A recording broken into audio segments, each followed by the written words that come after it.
নমস্কাৰ বন্ধু বান্ধৱীসকল, মোৰ জীৱন কাহিনীলৈ আপোনালোকক স্বাগতম জনালোঁ। মই নম্ৰতা। আজি মই মোৰ জীৱনৰ যি কথা ক'বলৈ ওলাইছোঁ সেয়া মই আগতে কেতিয়াও কাৰোৰে আগতেই কোৱা নাই। বন্ধু বান্ধৱীসকল, মই এতিয়ালৈকে দুবাৰ বিয়া হৈছোঁ। মোৰ প্ৰথমবাৰ বিয়া মাত্ৰ 21 বছৰ বয়সত হৈছিল। মোৰ স্বামীৰ নাম ৰক্তিম দুৱৰা আছিল। ৰক্তিমক স্বামীৰূপে পাই মোৰ জীৱন ধন্য হৈ গৈছিল। কিন্তু বিয়াৰ 4 মাহৰ পিছতে এটা বহুত ভয়ানক এক্সিডেণ্টত ৰক্তিমক চিৰদিনৰ বাবে হেৰুৱাওঁ। যি সময়ত ছোৱালীয়ে নিজৰ ঘৰ সংসাৰক লৈ সপোন সজাই, সেই সময়ত মই বিধৱাৰ সাজ পিন্ধি ভঙা সপোনৰ শিপা বিচাৰি ফুৰিছিলোঁ। ঘৰৰ মানুহৰ বাবে মই বোজাৰ দৰে হৈ পৰিছিলোঁ। এইদৰে 2 বছৰ পাৰ হৈ গৈছিল। মোৰ চকুত চকুৰ পানী শুকোৱাৰ নাম লোৱা নাছিল। মোৰ ঘৰৰ মানুহে মোৰ দ্বিতীয় বিয়া কৰোৱাৰ সিদ্ধান্ত লয়। মোৰ জীৱনৰ প্ৰতি মোহভংগ হৈ গৈছিল। মোহ একেবাৰে হেৰাই গৈছিল।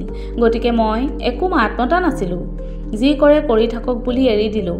এটা বহুত ভাল সম্বন্ধ পাই মোৰ দেউতাই মোৰ আকৌ দ্বিতীয় বিয়া কৰাই দিয়ে। মোৰ দ্বিতীয় স্বামীৰ নাম পৰাগ আছিল। কিন্তু সি মোতকৈ 24 বছৰ ডাঙৰ আছিল।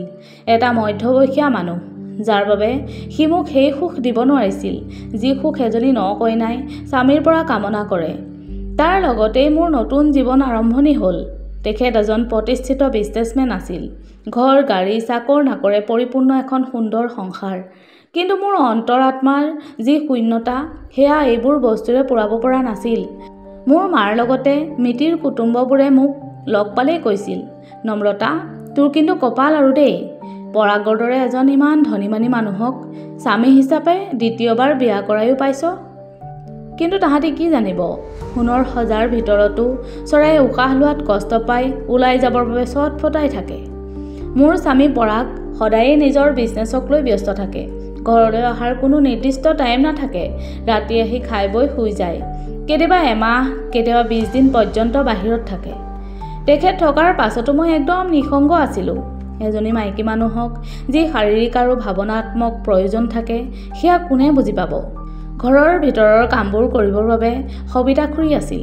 তাই কামবোৰ ধুনীয়াকৈ কৰি গৈছিল। মই তেনেকৈ একো কাম কৰিব লগা নহৈছিল। মোবাইল টিভি এইবোৰ চায়ে সময় পাৰ কৰিছিলোঁ। জীৱনটো এইদৰে পাৰ হ'ব ধৰিছিল। কিন্তু এদিন সকলো ওলট পালট হৈ গ'ল।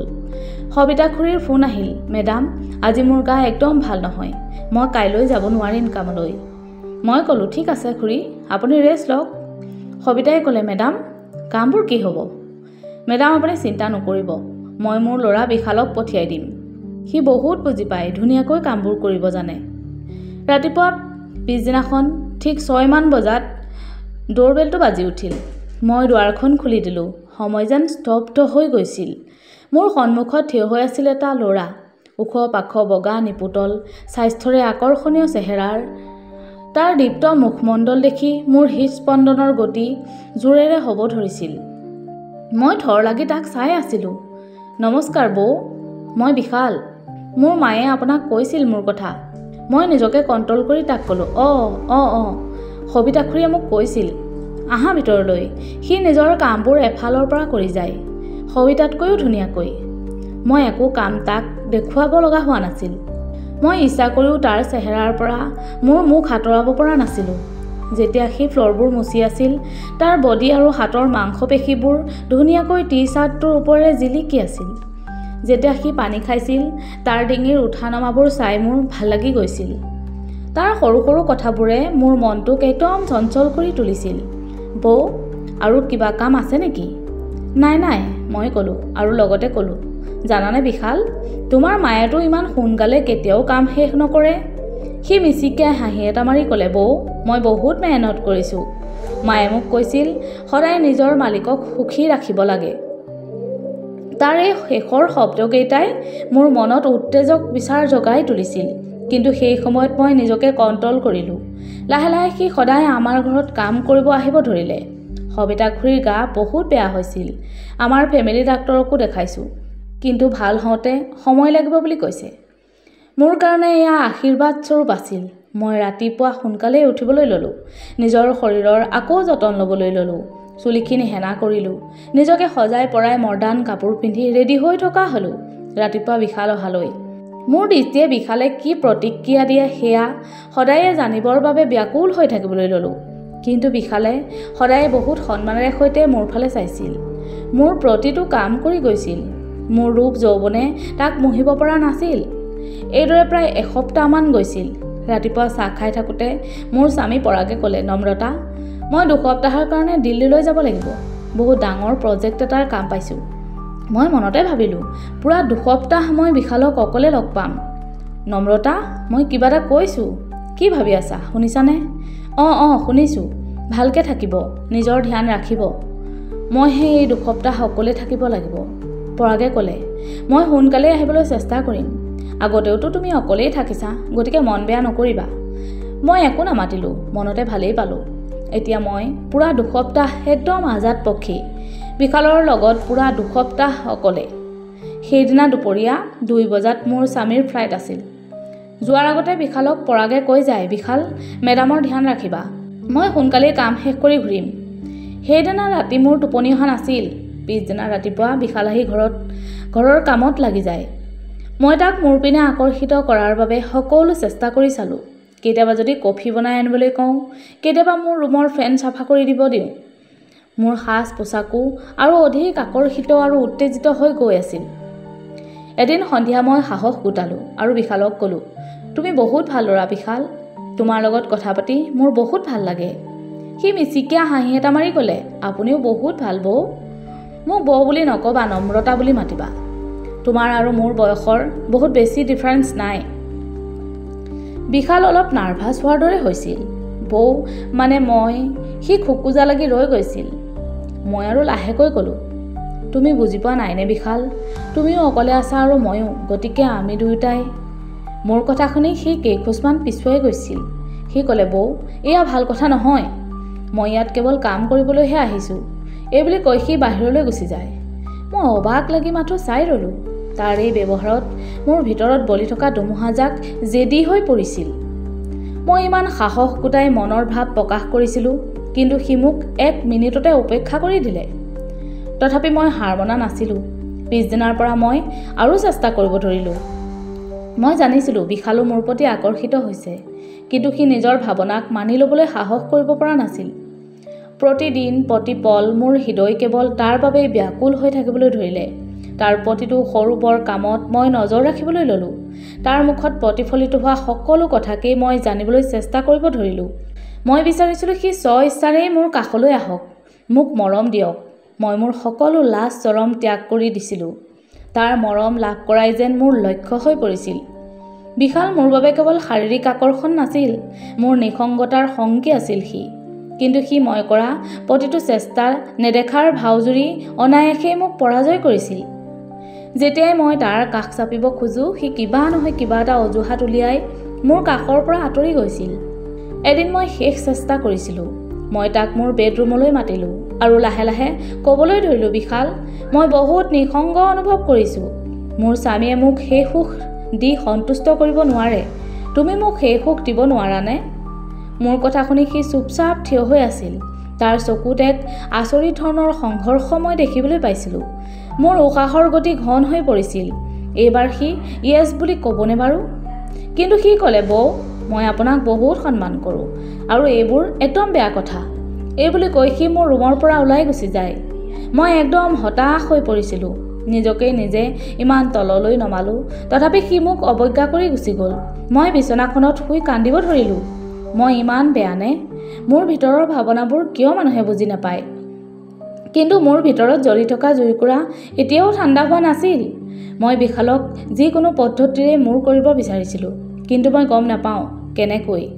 মই হাৰ মনা বিধৰ নাছিলোঁ। পিছদিনাৰ পৰা মই মোৰ ব্যৱহাৰ পাতিবোৰ সলাই দিলোঁ।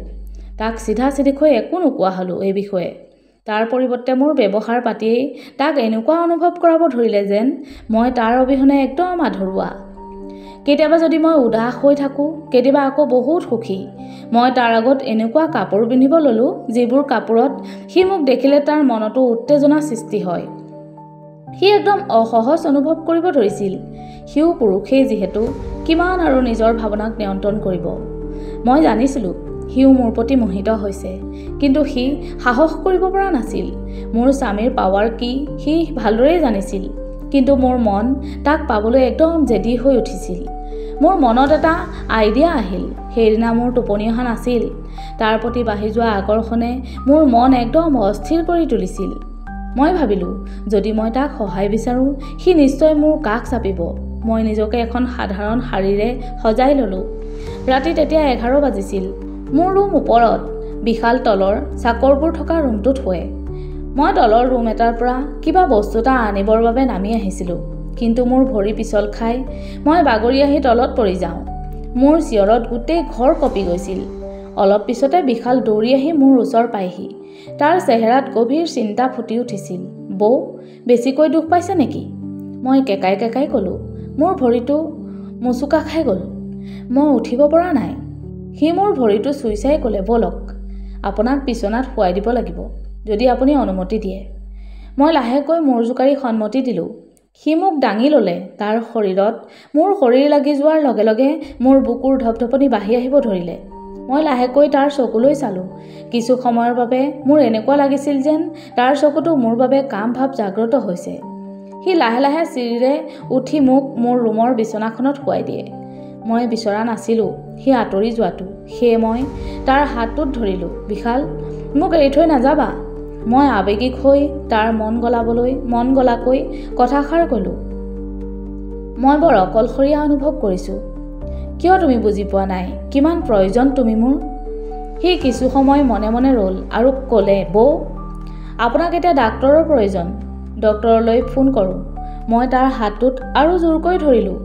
ক'লোঁ, নালাগে এতিয়া ৰাতিখন, দিনত মই নিজেই যাম, তুমি অলপ সময় মোৰ কাষত বহা। সি তাৰ হাতটো মোৰ হাতৰ পৰা এৰুৱাই ক'লে, মই ডাক্তৰক মাতি আনো, নহ'লে ছাৰে মোক বহুত গালি দিব। এতিয়া আপুনি মোৰ দায়িত্বত আছে বৌ। এই বুলি কৈ সি ৰুমটোৰ পৰা ওলাই যায়। মই আকৌ নিৰাশ হৈ বিচনাতেই বহি ৰ'লোঁ। এই প্ৰয়াসো মোৰ সফল নহ'ল। ডক্তৰে আহি চাই চিতি দৰৱ পাতি দি গ'লহি। পিছদিনা বিশালৰ লগত এজনী ছোৱালী আমাৰ ঘৰলৈ আহে। মেডাম, এই ৰীতা, আপোনাৰ ভৰিটোৰ বাবে গা পা ধোৱাত অসুবিধা হ'ব নহয়, এই আপোনাক সহায় কৰি দিব বুলি লৈ আহিছোঁ। ছোৱালীজনী দেখিবলৈ ধুনীয়া, মিঠা বৰণীয়া, ওখ পাখ, দেখিবলৈ বৰ মৰম লগা। মই ক'লোঁ, ঠিক আছে ৰীতা, মোক কফি একাপ বনাই দিবা। তাই হ'ব বুলি কৈ কিটচেনলৈ সোমাই যায়। মই বিশালক ক'লোঁ, বিশাল, এই কোন হয়, কেনেকৈ চিনি পোৱা? সি অলপ সংকোচ কৰি কওঁ নকওঁকৈ ক'লে, বৌ, তাই মোৰ পত্নী। পত্নী? তাৰমানে তুমি বিবাহিত? হয় বৌ, যোৱা বছৰ তাইক মই পলুৱাই বিয়া কৰাইছোঁ। তাৰ কথা শুনি মই স্তব্ধ হৈ পৰিছিলোঁ। ইমান মৰম লগা দুয়োটাৰে যোৰা দেখি মোৰ মনত অনুশোচনা হৈছিল। তাই কফি কাপ মোৰ হাতত দিয়ে আনি দুয়োটা একেলগে থিয় হৈ আছিল। তাহাঁতক মই লক্ষ্য কৰিলোঁ। দুয়োৰে ইটোৱে সিটোৰ প্ৰতি প্ৰেম ভালপোৱাৰে ভৰপূৰ। সেই সময়ত মই কৰা কামৰ বাবে নিজেই নিজৰ ওচৰত লাজ পাইছিলোঁ। মই কেনেকৈ এই প্ৰেমিক ল'ৰাটোক মোৰ ফালে আকৰ্ষিত কৰি তাৰ লগত শাৰীৰিক ক্ষুধা নিবাৰণৰ বাবে চেষ্টা কৰিছিলোঁ। মই ভাৱত বিভোৰ হৈ আছিলোঁ। বিশালৰ মাতত মোৰ জ্ঞান ঘূৰি আহিল। সি ৰীতাক ক'লে, তুমি বৌ ভালদৰেই শুশ্ৰূষা কৰিবা, মই ঘৰৰ বাকীবোৰ কাম কৰি যাম। এই বুলি কৈ সিহঁত দুয়ো ৰুমৰ পৰা যায়গৈ। বিশাল আকৌ ৰুমটোলৈ সোমাই আহে। বৌ, আপোনাক কথা এটা কওঁ। কোৱা। বৌ, আমি দুখীয়া হ'ব পাৰোঁ, কিন্তু আমি আমাৰ সীমা আৰু সম্বন্ধৰ পবিত্ৰতাৰ মহত্ব বুজি পাওঁ। মই আপোনাক সন্মান কৰোঁ আৰু আপোনাৰ শুশ্ৰূষা কৰাটো মোৰ কৰ্তব্য। কৃপা কৰি মোক আপুনি তেনে কৰ্ম কৰিবলৈ নক'ব, যি কৰ্মৰ দ্বাৰা মই মোৰ পত্নীক বিশ্বাসঘাত কৰিব লগা হয়। এইখিনি কৈ সি গুচি যায়। মোৰ মনত প্ৰথমবাৰ লাজ অনুভৱ হৈছিল। মই মোৰ অতৃপ্ত বাসনাক পূৰা কৰিবলৈকে এজন ইমান ভাল ল'ৰাৰ সংসাৰ ভাঙিবলৈ লৈছিলোঁ। ৰীতাক মই আমাৰ ঘৰতেই থাকিবলৈ ক'লোঁ, মোৰ সম্পূৰ্ণ ভাল নোহোৱা পৰ্যন্ত। তাই মোৰ যতন লোৱাৰ লগতে মোৰ নিসংগতাৰ সংকী হৈ পৰিছিল। আমি বহুত খোলাকৈ জীৱনৰ ইটো সিটো কথা পাতোঁ সময় পালে। এদিন তাই মোক কথাৰ মাজতে সুধিলে, মেডাম, আপুনি সুখীনে? তাইৰ প্ৰশ্নত মই উচপ খাই উঠিলোঁ। মই ক'লোঁ, মানে কি ক'ব বিচাৰিছা? তাই ক'লে, মেডাম, আপুনি ইমান ধনী, টকা পইচাৰ কোনো অভাৱ নাই, তথাপি মই আপোনাৰ চকুত কিবা এটা অভাৱ অনুভৱ কৰোঁ। বিশালে কৈছিল, ছাৰ কামৰ বাবে প্ৰায়ে বাহিৰত থাকে আৰু আপুনি অকলেই থাকিব লগা হয়। মোৰ চকুত চকুলো বৈ আহিছিল। ৰীতা, মই মানুহক দেখুৱাবৰ বাবেহে সুখী হোৱাৰ অভিনয় কৰোঁ, ভিতৰি মই মানুহজনী একদম ভাগি পৰিছোঁ। জীৱনত প্ৰেম ভাল পোৱাৰ লগতে সংগীৰ সকলোকে খুবেই প্ৰয়োজন হয়, নহয়নে? হয় মেডাম, কিন্তু কেতিয়াবা জীৱনত সুখী হ'বৰ বাবে ৰাস্তা সলনি কৰিও চাব লাগে। আপুনি ছাৰৰ লগত কথা পাতিব এই বিষয়ে, নহ'লে এনেকুৱাবোৰ কাম কৰিবলৈ লওক যিবোৰ কামে আপোনাক আনন্দ দিয়ে। তাই কথাই মোক ভাবিবলৈ বাধ্য কৰিলে। যেতিয়া মোৰ স্বামী দিল্লীৰ পৰা আহি পালেহি, মই মোৰ মনৰ কথা তেখেতক ক'লোঁ। মই কিমান নিঃসংগ হৈ পৰিছোঁ। মোৰ কথা শুনি পৰাগ একদম মৌন হৈ পৰিছিল। অলপ পিছত তেওঁ ক'লে, নম্ৰতা, মোক ক্ষমা কৰি দিবা। মই কামত ইমানেই ব্যস্ত হৈ পৰিছিলোঁ যে মই তোমাৰ কথা পাহৰিয়ে গৈছিলোঁ। তোমাক যে সময় দিব লাগে, তোমাৰ ভাৱনাক বুজিব লাগে, এই সকলো পাহৰি পেলাইছিলোঁ। ব'লা আমি কিছুদিনৰ কাৰণে ফুৰিবলৈ যাওঁ। পৰাগ আৰু মই দুয়ো ইজনে সিজনক বুজিব ল'লোঁ। আমি একেলগে সময় পাৰ কৰি দুয়ো বহুত সুখী আছিলোঁ। এতিয়া পৰাগে মোৰ সৰু সৰু কথাবোৰৰো ধ্যান ৰাখিবলৈ ল'লে। বিশাল আৰু ৰীতাই মোক শিকাই দিলে যে সঁচা ভালপোৱা ধৈৰ্য আৰু বুজাবুজিৰ মাজেৰেহে পায়। কোনো শাৰীৰিক আকৰ্ষণ সঁচা ভালপোৱা নহয়। IVF পদ্ধতিৰে আমি এটা মৰম লগা পুত্ৰ সন্তানৰ পিতৃ মাতৃ হওঁ। পৰাগে বিজনেছৰ সমান্তৰালভাৱেই ফেমিলিক গুৰুত্ব দিয়ে। এতিয়া বৰ সুন্দৰকৈ সময়বোৰ পাৰ হ'ব ধৰিছে। বন্ধু বান্ধৱীসকল, সঁচা ভালপোৱাত ধৈৰ্য আৰু বুজাবুজিৰ প্ৰয়োজন। শাৰীৰিক আকৰ্ষণে মাথো খন্তেকৰ ক্ষুধা নিবাৰণহে কৰে। কাহিনীটো শুনি কেনেকুৱা পালে বন্ধু বান্ধৱীসকল? কমেণ্টত জনাব আৰু ভাল লাগিলে চেনেলটো ছাবস্ক্ৰাইব কৰি দিব। আকৌ এটা নতুন কাহিনীৰ সৈতে লগ পাম। ধন্যবাদ।